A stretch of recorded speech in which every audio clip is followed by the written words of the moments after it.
So the main character didn't die at the end of the first book. No, he was comatose for 10 years.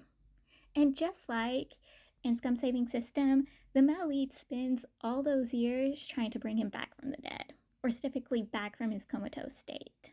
Also, like Scum Saving System, the male lead and the main character's best friend spends those years fighting each other.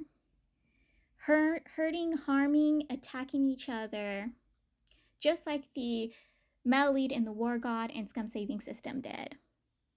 The male lead spent those years traveling around, finding stuff to cure and bring the main character back from his comatose state. And also gaining himself a reputation of a lunatic by doing this. And specifically, especially when he scars his own face to stop those from desiring him and coming after him. Because again, he doesn't have the main character around to protect him. Everyone believes the main character went into seclusion. So he doesn't have the main character there to really protect him, so he had to scar his own face. He also harms himself repeatedly to find stuff he needs to bring back the main character from his comatose state. The male lead fought someone in a death royale, full-on death royale. He wins at the end, but he almost literally killed himself into doing it. So remember the woman from the first book? The one who had helped the main character when the main character went to the male lead's old teacher's place and took care of the man? Yes, she's there, and she's with some of the teacher's old disciples too. They have become the male lead's disciples and quote-unquote the main character's disciples. The male lead took them in after the main character's quote-unquote death, and he only took in the ones who wanted to come with him and had nowhere else to go. And she was one of these people, and she is his right-hand man. She is completely, utterly loyal to him. She even gives her own life bead to him to prove her loyalty. She does anything he requests, always backing him up, quietly doing what he needs done, and also being quiet to his actions. Now, he does give back her life bead because the main character does ask about it once he comes back from his comatose state. He's like, hey, hand me over your life bead and I'll free you from it. And again, she doesn't have it, so they have to quiet it down for a bit before, so the male lead can hand it back to her. And again, the main character does not know all the horrible deeds the male lead has done, and the male lead wants that to be kept. He does not want the main character knowing about his horrible deeds. The male lead is kind of a mixture of the main character from Grandmaster Demonic Convention, the male lead from Scum Saving System, the male lead from Heaven's Official Blessing. Like, he's all three of them mixed together. Like, he has these vein like tentacles that he can use to control and move around. He also has corpse puppets. Yes, he has corpse puppets that he controls to do his bidding too. Like, this dude is a mixture of three characters from MXTX, and I like it. Like, he's an interesting character, but he is 10 times more mutilating than the male lead and Scum Saving System. I'm telling you, he is way more mutilating. So, in the past 10 years, he's been selling the main character's medical skincare elixir thing, and it has made them like super, super rich. And when the main character wakes up and sees how rich they are, he's like, oh, you take care of management over this. Like, you have complete, utter control over finances, because, again, I'm terrible with it. We know this. Like, I am just terrible with money, so you have complete control over this. Which pleases the male lead, because the male lead has complete control over the SAC. He has control over their finances, and he kind of has control over the main character's decision-making.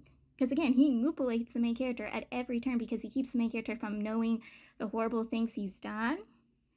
He wants the main character to constantly see him as a sweet, innocent little angel, which the main character knows he does some terrible things, like killing the people who's done him wrong.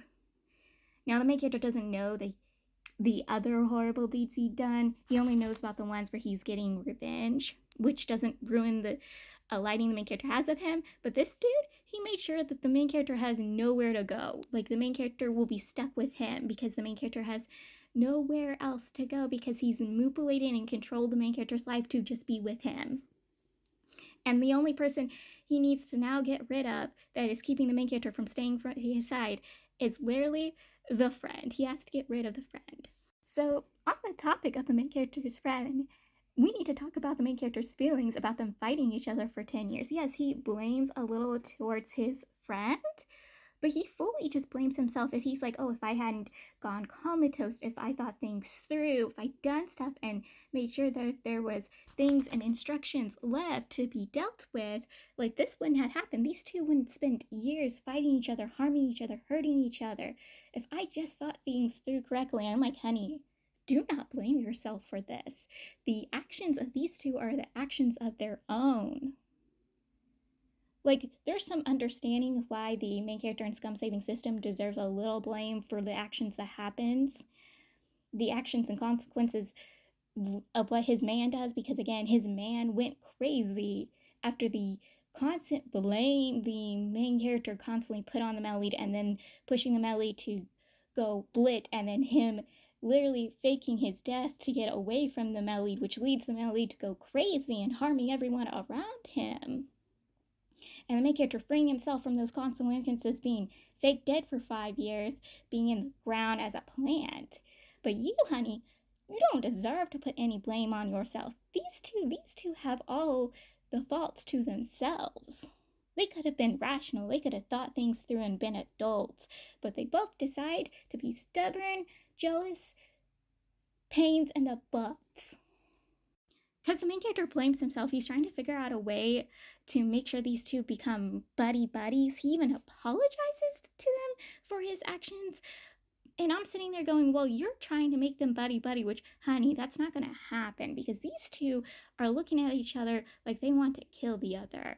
Like, they're kind of come up with manipulating plans to ruin each other's relationship with the main character, or get rid of each other, and then find a way that the main character won't find out that the other killed the other, and then quote unquote get revenge for them, or make sure that the main character's relationship with the other person is completely utterly destroyed, so if this person dies, the main character won't be hurt by it.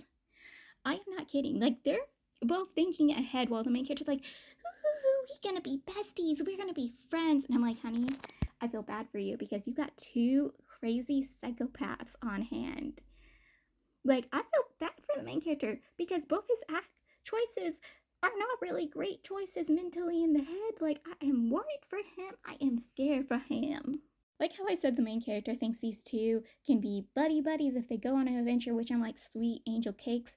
No, but they go on that adventure, and the adventure is to save SAC members of the Red Dragon SAC and their SAC leader, who are entrapped in a cave. So that SAC had went to go defeat a water beast and haven't been heard for.